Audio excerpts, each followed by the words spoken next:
Kids, I never starved a day in my life, and so I'm blessed in that aspect. I always knew I wanted to go to law school. I always knew I wanted to do criminal law. That was my focus from the time I was very, very young. And so I started at Cal State, and in the midst of my undergraduate degree, I won Miss Rodeo USA and represented the International Professional Rodeo Association as Miss Rodeo USA in 2004. I traveled all across the country in Canada and promoting the sport of rodeo, its corporate sponsors, and the contestants. And that was a huge, huge opportunity for me, especially because I was a little girl that hid behind my mom when people tried to talk to me. I was extremely shy. Groups of people were not my thing. And I really wouldn't put it past 4-H is really what pushed me out of my comfort zone in FFA and livestock and taught me how to be a public speaker, taught me how to get outside of my comfort zone, and that it wasn't going to be the end of the world if you made a mistake, that people are going to be forgiving. Once I gave up my title for Miss Rodeo USA, I knew I wasn't going back to California. My mom was born in Texas. My only living grandparent was in Saginaw. She moved there after my grandfather passed away. And so I knew I was staying out here. I had a couple good friends in Fort Worth who had horse property where I could stall my horses. So I finished college in Oklahoma and went to Texas Wesleyan in Fort Worth where I could keep my horses. I still barrel raced up until my 3rd year of law school. My first year I interned with a criminal defense firm in Dallas that specialized in capital writs, appellate work, federal white collar crime, and criminal defense at the state level. So it was a great experience for me to really learn the trial process backwards, forwards, so to try to know what you need to watch out for in trying cases to prevent error, on the appellate level. And then my 2nd and 3rd year of law school, I interned at the district attorney's office in Tarrant County, which is where I wanted to be. I knew I wanted to be there. Actually took a lot of night classes so I could have practitioners as my professors. And got my foot in the door. My first year was Crimes Against Children unit, so I figured that was going to make or break my ability to be in criminal law as an attorney. And I really enjoyed my time in that unit. I had some great attorneys to mentor me. And then my 3rd year, I interned with one of my biggest mentors, Christy Jack, who is a phenomenal trial attorney.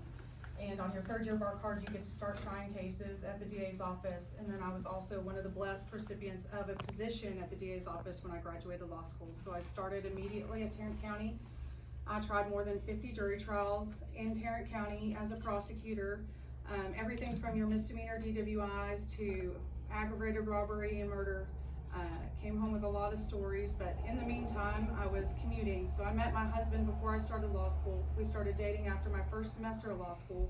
He stuck with me through law school, my DA's office, and commuting all the way to Fort Worth. We bought a place in Decatur, which was halfway, come home on the weekends, and that got kind of exhausting. And we weren't getting any younger. We wanted to start a family, and so I left the DA's office in Tarrant County, opened my office in Henrietta, and I've been there for 8 years in private practice, and I've done mainly criminal defense, but I do a little bit of everything. This morning I was in an adoption hearing. I had a probate hearing this afternoon. I do a lot of criminal law, some tax hearings, contracts, business acquisitions, you name it. In a small town practice, I've kind of had to open my doors to more things than criminal law. And a lot of that's because it's hard. As a really conservative person at heart, criminal defense is really hard work to do. I do believe in having a good qualified attorney on the other side of the case, because that means that somebody got a fair trial and the system was working in the way it's supposed to. I always had a goal of returning to prosecution. I just didn't realize it would be through running for public office. And so, a lot of questions I've gotten along the way so far in campaigning is, what made you make this decision? And I'll tell you, I have a lot of personal experience working with DA's offices in numerous counties. I've been to Young County, Wilbarger County, Baylor County, Tarrant County, Wise County, Jack County, you name it. I've been to Cook County. And since I raised my kids in this area, it was heartbreaking to see kind of where our DA's offices started falling apart at. And really, we're not trying any cases. We're trying on average 1.5 cases a year. For all 3 counties, and to me that's astounding. I know that there's no way that our docket is in control trying 1.5 cases a year. We're dismissing all our state jail level drug cases in the 3 counties. That's also astounding, because those are your daily users. Those are the people who are coming into our backyards and stealing weed eaters or tools out of people's vehicles to maintain their habits. And those are also the people that are children are exposed to in our neighborhoods and in our schools and around our local areas. So I prayed a lot about it, and then I told my husband, once I found out a friend of mine wasn't gonna run, that we couldn't have another 4 years in the direction we were going. And I asked, if he would be okay if I put my name in for office, and he's supported me and he's been behind me in everything I've done. And so he said, let's do it if that's what you want to do and you think that's what's best for our communities. So I put my name in, and that's what brought us here tonight. And I'm grateful. I'm truly, truly grateful for the amount of people who have showed up. I think the hard part is people don't realize what our DA's office does versus the county attorney's offices. I get that a lot when I'm out talking to people in the communities. These are not your everyday just misdemeanor DWI offenses. These are serious offenses that need to be treated seriously. They need to have somebody in that office who's willing to prosecute the cases, who's not afraid of trial. I'm not afraid of trial. I've seen it on both sides of the fence and some of the bigger cases that nobody wants. And I'm not afraid of doing that to benefit our community. So I also disagree with the double dipping, and that's just pretty black and white for me. I think you need to make a decision and have some loyalty and commitment to your office. If you're working there, you need to be able to be available in those office hours in that position and not be splitting your time with another position. And I know that's hard for some people to take, but I just, as a taxpayer, I don't believe in it. Not when you're serving our public, because I don't think you can faithfully serve both offices in that capacity. So those are a few things about me. Does anybody have any questions? You're great.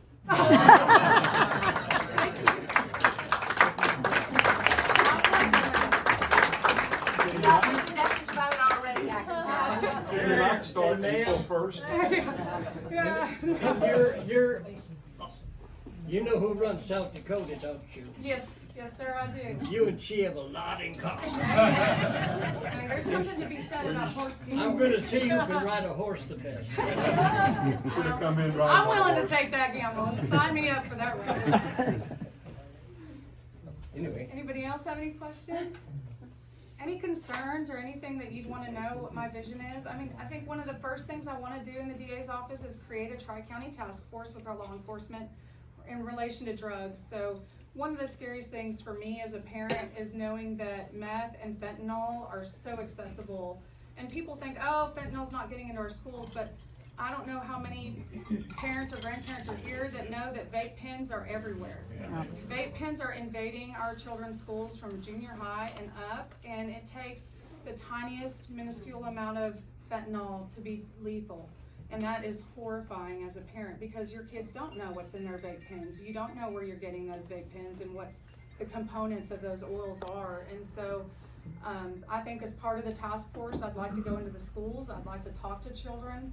I've already had somebody volunteer to be a witness to kids on how it affects their life, and what decision they need to make from the beginning is to not even try it. And so I'm so grateful to hear somebody, step in and say that they would love to come witness to children, because I think that's where it starts, is really helping them see how it can affect your life in a negative way, just that first try of it, and how your life can go downhill from there. And then also on the other side of that is backing up our law enforcement in the arrests that they make, and not letting these people just get a slap on the wrist, a couple nights in county jail, and their case dismissed. So that's my first plan. I also, because I come from a family of veterans are important to me, and I feel like veterans are kind of lost in our system. They come back, they don't have an opportunity to really treat the things that are causing them the grief, and they turn to substance abuse, and substance abuse leads them down the path of maybe committing other personal crimes, property crimes, assaultive crimes. And so I would like to really work with our veterans organizations to reach out to our veterans and make a veterans program in our tri-county area that would assist our veterans in reincorporating into normal everyday life and getting out of the criminal law system. And then most importantly is actually trying those important kid cases. We have so many kid cases pending on our docket.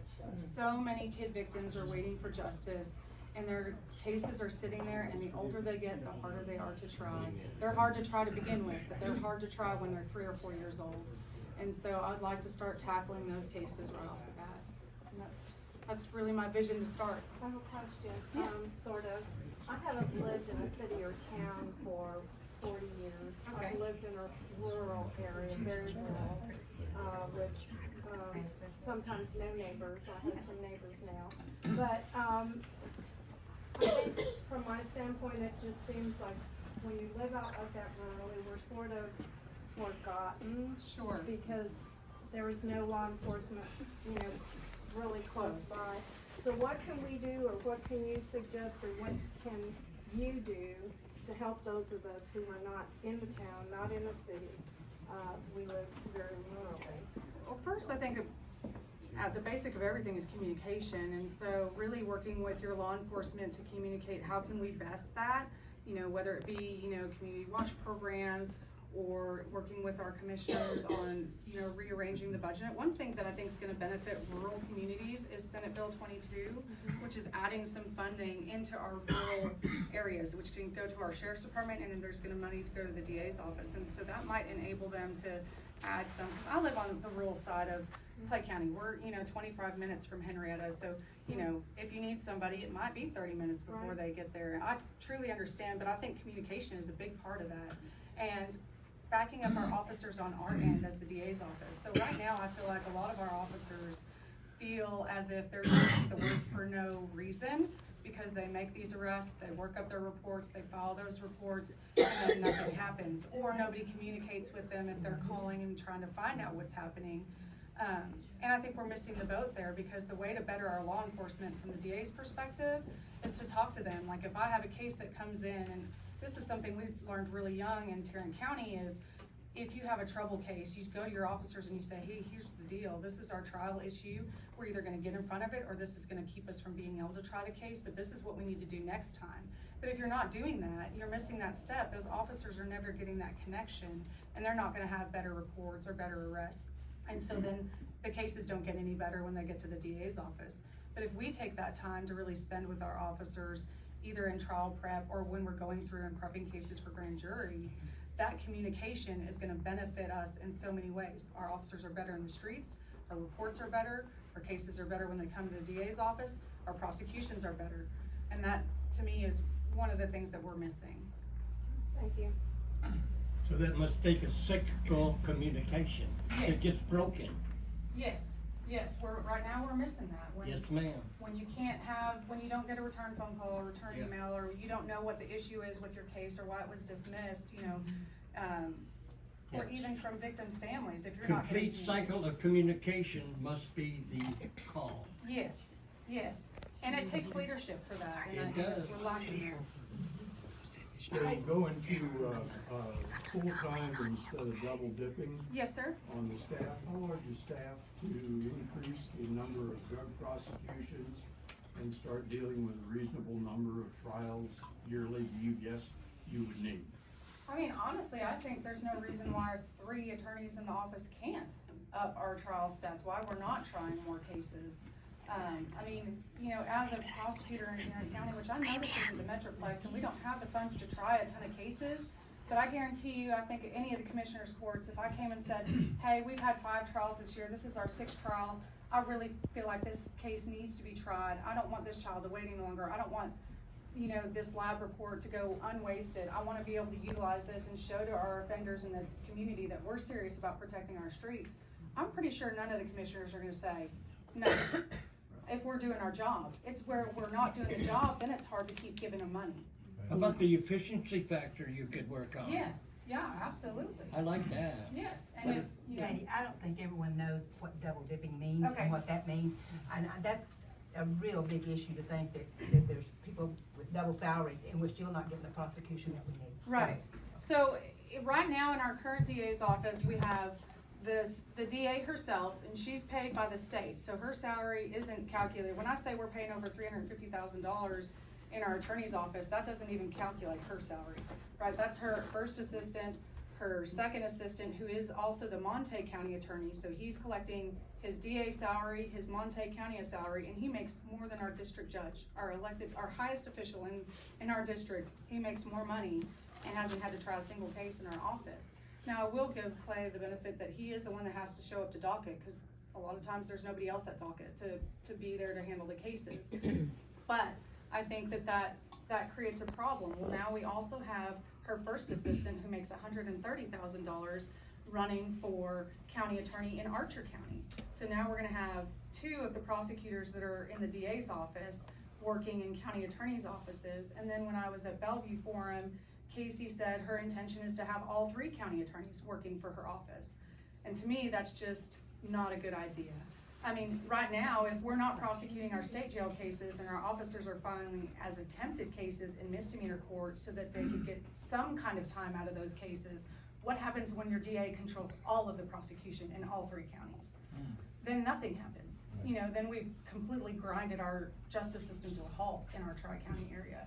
I also think you can't honor both jobs when your days and hours that you're required to be there are the same in both positions. And so, I disagree with the double dipping. I don't think all 3 county attorneys need to be employed in the DA's office. I want people who are gonna try the cases in the felony level for me, instead of trying to handle their deals with commissioners or any lawsuits that are happening and provide advice in that respect, and then provide their caseload in the misdemeanor section as well. I really think that if you're gonna come work for me, that you need to make that decision to work for me and try those cases. So can you bring in your own staff once elected? Yes, that's always an option, you know, obviously, I think it takes any good management getting in that position and sifting through and seeing what's happening before they can make any decisions, and I think equally so, they may not wanna work for me if I require them to be there when I expect them to be there. So, you know, they may not wanna stay, and that's gonna be their fair right, but yes, you do get to have that decision, you are the management of that office. You say there's a backlog of cases on the docket. What is the reason for that backlog? Not trying our cases. No, we didn't. Not being at docket when you need to be at docket.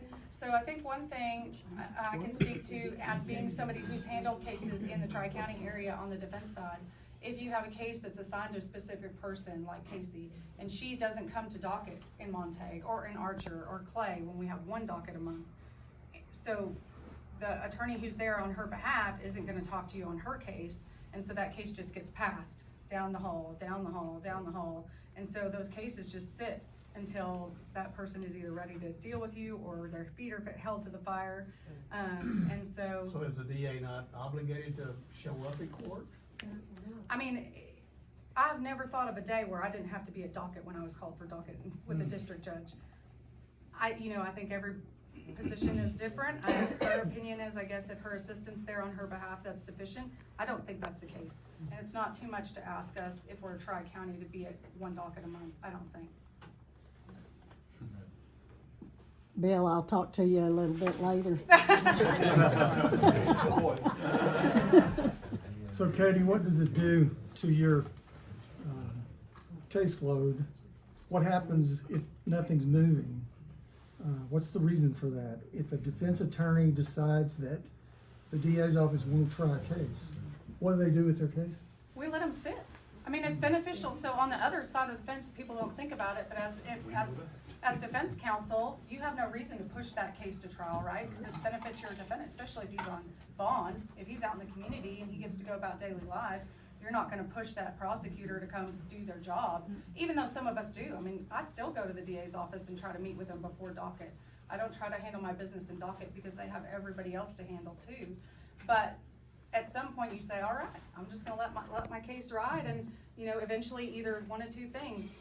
The witnesses don't wanna participate anymore. Your officers, because we're at smaller agencies, have moved on to bigger agencies, so they're not available anymore.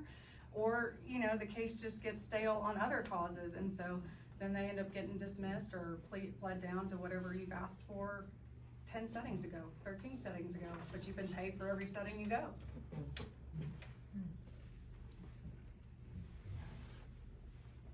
To be fair, Katie, would you agree the opposite side of that is that some of us don't want our cases just want speedy resolutions for our clients as Yes. well, because they don't want to sit and wonder what's going on Yes, all the time. that's absolutely. Well, and it's hard for anybody who's accused, right? I mean, they're taking time off of their work. Employers get frustrated when you've had to go setting after setting after setting. If it's somebody who really has a legal issue in the case that's triable, then their lives are really being put on hold tremendously long, and that's not fair to them either. That's not how the system's supposed to work.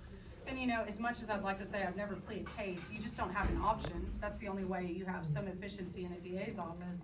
But there are a lot of cases sitting on the docket that are trial cases that need to be tried, that have issues that need to be tried. But we have right now in office a DA, unfortunately, that didn't have a lot of experience when she started. And we've hired out special prosecutors for some of those more serious cases that have been tried, and she's still afraid to put her feet in the fire. So. Well, 8 years is far too long that she's got away with doing this, and Yes.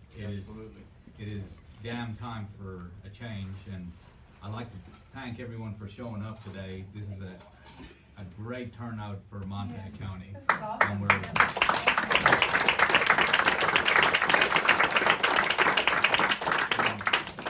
And some of you may not know me. My name is Paul O'Dwyer. I'm a broker here in town, and more importantly, I'm chairman of the Montague County Child Welfare Board. And in the beginning, of course, you don't know what you're dealing with, but I'll tell you, for the last 7.5 years we have at the Child Welfare Board, and we are disgusted with what we have seen out of Casey Hall's office. And we are beyond proud to stand behind Katie and give her our stamp of approval. We're very proud to have a strong woman that's going to step forward and take over that position.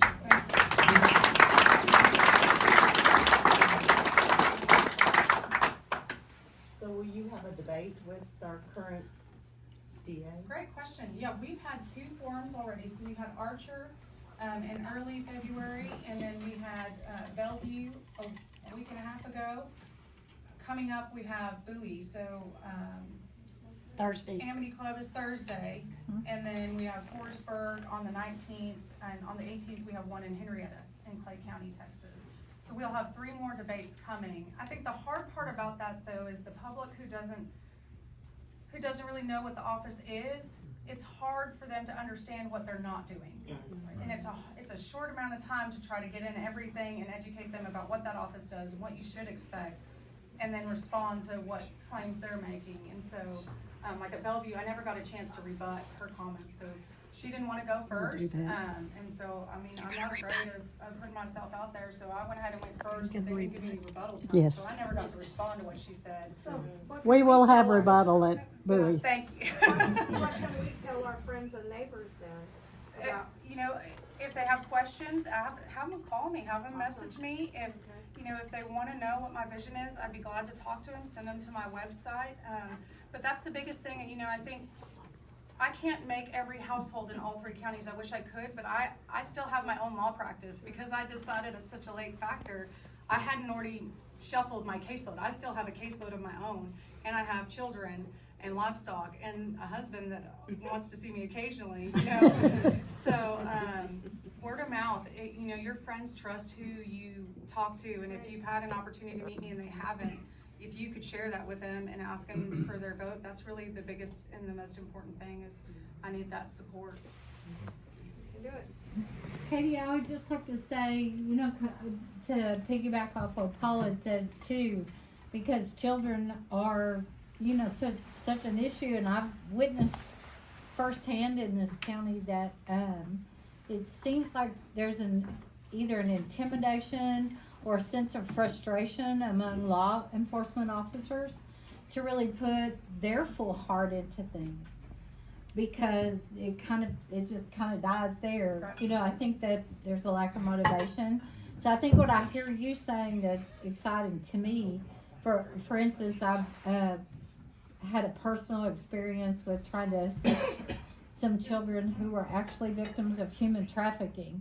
And by the time law enforcement gets to anywhere near that source, like, oh, well, please go check, etc., then they find out and they've moved on and they're gone. So, correct me if I'm wrong, but what I hear from you is a sense of invigoration in that relationship.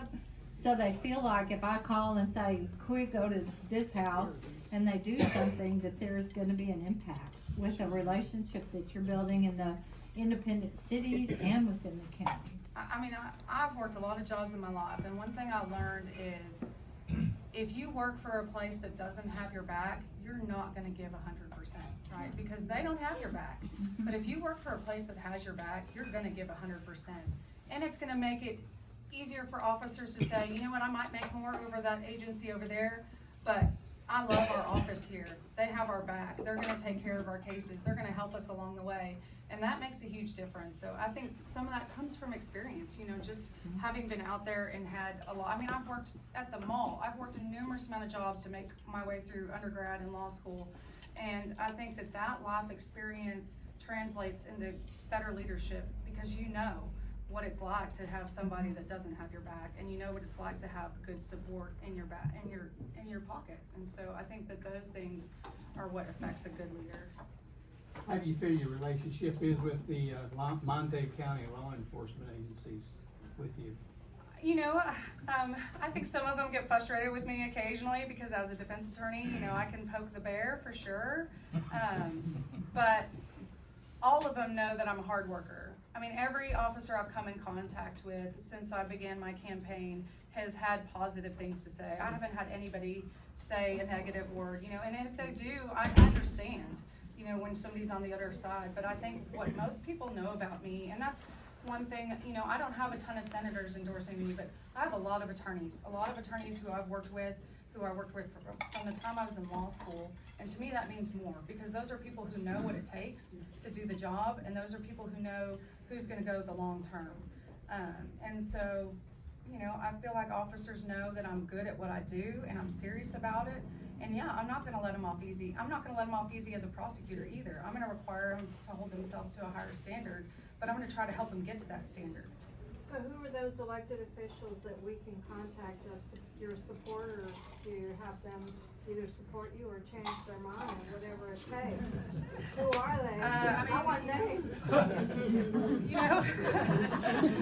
You don't want her on your case.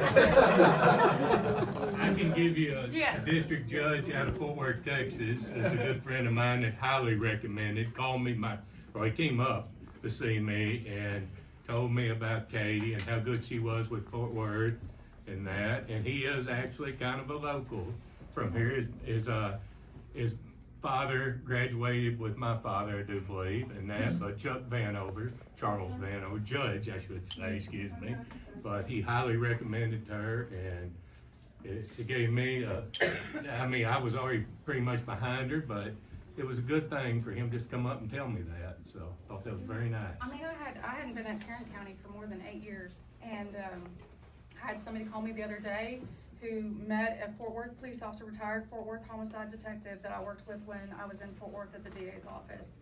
And Ernie Pate is his name, and he gave a full endorsement to that person, said, man, if you have Katie, she's the real deal. And that means a lot to me, because those relationships have withstood the test of time, right? Even though I'm on the defense side, those officers still know that I'm good at what I do and I have their backs. I still have Arlington police officers who call me for advice. And I think that that says a lot about who you are as a person, if those people still reach out to you and still seek you for counsel. And that's what I'm really proud of. You know, I think my dad and mom raised me the right way to treat people with respect and kindness on no matter what position you're in, and that's paid off in full dividends in my lifetime. So. You know, one of the things that I heard in Archer on your forum was your accessibility, that you think that the DA's office should be accessible to the public. Yes. And one thing I'll say for you is that Paul and I called with the Child Welfare Board, and it took me 2 years to get a conversation with Casey. And it took me one phone call and 45-minute conversation with you first time. So that's one thing. I think that she practices what she preaches, just by accessibility.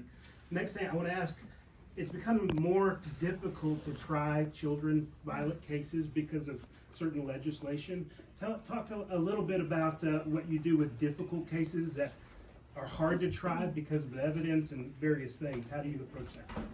So, you know, kid cases are hard for several reasons, not just legislation. I mean, you know, coming into this office, somebody said, why are you signing up for this if you think that the docket's backed up? There's gonna be some cases that are old on that docket, that kids have moved on, and they do not wanna relive the circumstances that brought their case in front of the DA's office.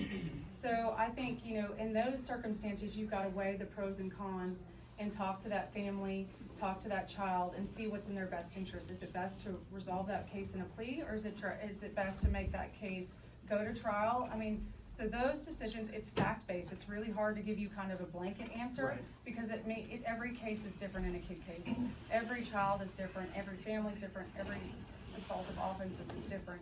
So, I mean, in those cases where the legislature doesn't necessarily back you up, that's where your jurors are the interpreters, right? That's what your job is in voir dire when you're selecting a jury, is to educate that jury on why you're here, what you're asking them to do, and asking them to uphold the law to the best of their ability and interpret it in a way that you're asking them to interpret. And that's your job as a prosecutor when you're in trial.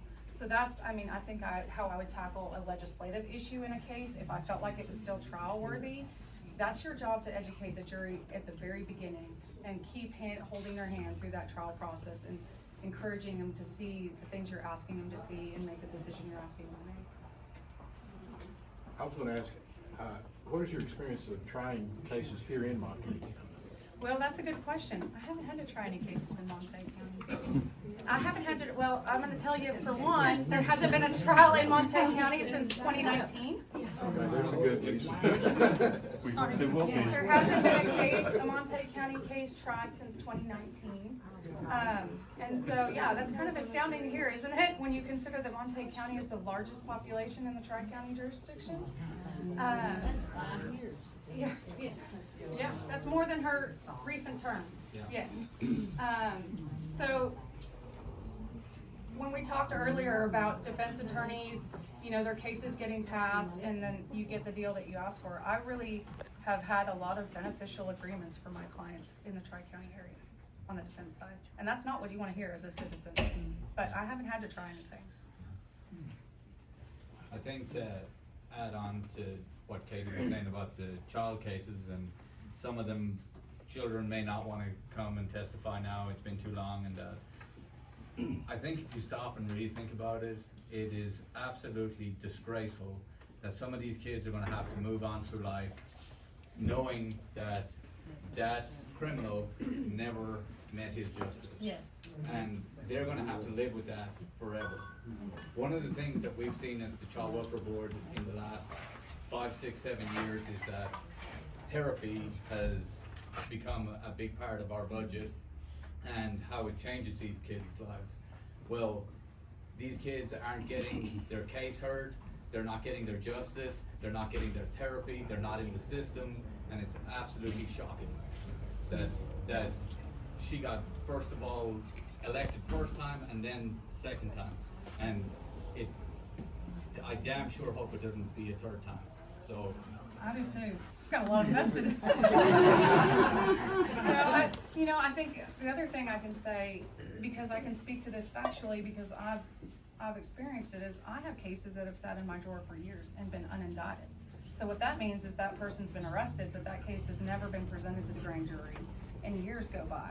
Well, when you're talking about years before it's even presented to the grand jury, and then possibly years if it's presented to the grand jury and indicted before it goes to trial, I mean, you're looking at 5, 6 years down the road for those cases, and that's crazy to me. Absolutely crazy that that's what we're dealing with. That's horrible. Yeah. Especially for children. Yes. That's terrible. So you mentioned Katie, I won't mention anything because it'd be left-handed humor, so I'm gonna save that. Okay. We meet after, and you gotta tell me though. You can't leave me hanging. Okay. You mentioned a little bit earlier that when legislation doesn't back you up, but you still want to bring to trial. Can you clarify what you mean by legislation doesn't back you up? Sometimes you have kid prosecution case law gets very, very intense. There's a lot of laws, a lot of statutes that apply to those cases, and what facts you can get in, what facts you can't, if there's extraneous offenses, like if there's other children, when those are admissible, when they're not admissible.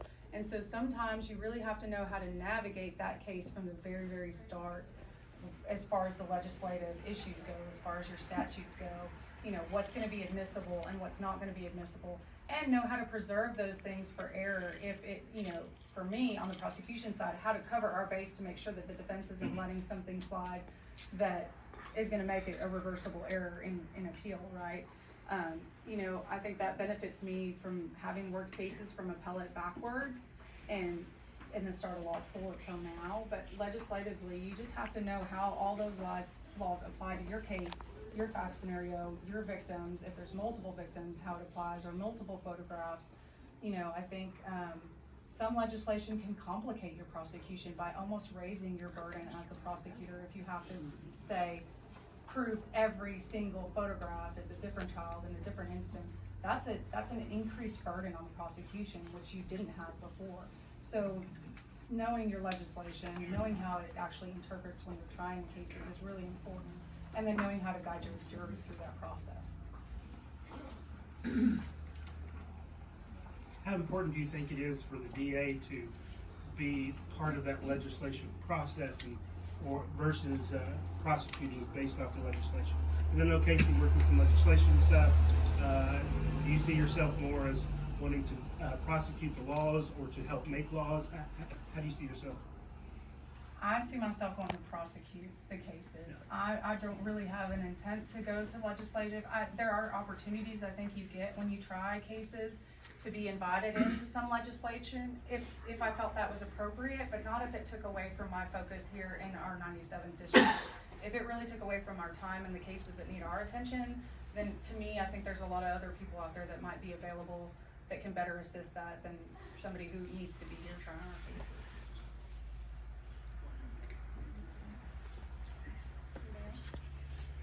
I don't have all the answers. I promise I can't be perfect, but I am gonna work hard and I am gonna try to do it. There's one thing about her availability. I talked to her for a couple hours the other night, and I'm a longtime addict, drug addict, and I talked to her about, educating the kids before they ever take it. And we sat and talked for a couple hours, and she was very receptive to help and develop some programs to where we can actually educate the young kids before they ever take it, because fentanyl is death sometimes with one try. Yes. And you got to stop it before it starts. I wanted to put my husband on the spot, not for the first time ever, but Clint, honey, I was just trying to get out the door. Tell what you found out about Katie when you called your friends in Fort Worth. In fact, I don't know if y'all have already talked about that since we're late, but it's I worked important. in Fort Worth law enforcement for 15 or 20 years and knew a lot of people down at the district attorney's office. And I called one of my buddies down there, and on my behalf, he checked with some of his friends, mutual friends that we have with Katie, and they all came back with a glowing recommendation that she has experience with child abuse cases, and she has an outstanding reputation as a lawyer and as a person.